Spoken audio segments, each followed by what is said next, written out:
Now, verse 7 is a principle that is biblical and it is consistent, and you find it repeated constantly through the scriptures.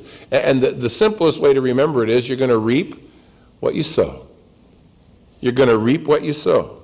For 200 plus years, the lifestyle and choices of those living in the north had been to worship idols and to set God aside and to refuse their own good. And now they find themselves in the crosshairs of the enemy. Now they find themselves the target of the wrath of God.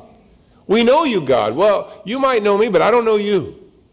And I haven't spent much time with you. And they were about to find out that that lifestyle that they chose would produce no fruit, would bring defeat, the dominance of others, and there wouldn't be any benefit at all from having gone down that road. You reap what you sow. They sow the wind, reap the whirlwind. They'd been sowing to the wind. Now the enemy from the north was coming upon them. We read this morning that Paul wrote to the Galatians in chapter 6, "Don't be deceived, God isn't mocked, for whatever a man sows, that he shall also reap. If you sow to the flesh, you reap corruption.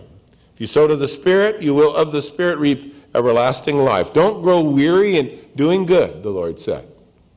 Because in due season, if you don't faint, you shall reap. And really that's the key to, the lesson that we have from the kingdom in the north here, Israel, from Hosea this morning. It does amaze me that most folks, though they would mentally agree with you that that principle is correct, seem to believe somehow that they can beat it. You know folks like that? Say, "Hey buddy, you got to quit smoking, you're going to get cancer." And you'll say this, "I've been smoking 12 years, I don't have cancer." No, not yet. But it's coming. Pretty hard to divorce those two things, Or, "Hey, I've never worked out a day in my life, I don't have a heart attack." Yeah, but it's coming. Because there are all these related factors. But the problem for us is sowing and reaping have a time frame in between that separates the two. So that oftentimes the cause and effect isn't something we connect in our minds. Right? We just say, "Well, I've done this all my life. Look at me, I'm fine." And we don't believe and we don't agree and we don't consider what the Lord said here to the nation after 200 years. You've been at this a long time. You're about to get what you want. The harvest is about to come up from all of the sowing that you've done. But it's interesting to me that folks seem to believe they can sow the wild oats and not face the consequences, that they can continue for years arguing that nothing has happened to them and as a result of their choices, and never stop to reflect that one day it will. Sow to the flesh, reap corruption. Sow to the Spirit, reap eternal life. There's plenty of people who mock the Lord and don't believe that. They just, they can't believe that you would just want to walk with God. And you're going to church, it's during the week, man. Yeah, I want to go sow to the Spirit a little bit. What are you, nuts? You one of them fanatics? No, you reap what you sow. It's coming. It just has to come out. We decided in our country years ago, for political expediency's sake, that we would seek to remove God from our national life. And the less we had of him, the better. But today in our high schools, there is more violence, more suicide, more drug use than we've ever seen.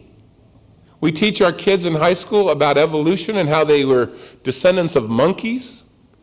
And then we hire armed guards to keep them from acting the way we say they are. We reap what we sow. There's no way around it. We can't escape it. It's an inevitability that the Bible declares is so, and you'll find it throughout the scriptures. The prophet said to the northern kingdom of Israel that they had turned from their good and had instead elected and supported and followed after ungodly men doing ungodly things without God's involvement, never consulting him, and now they were going to have to face the music.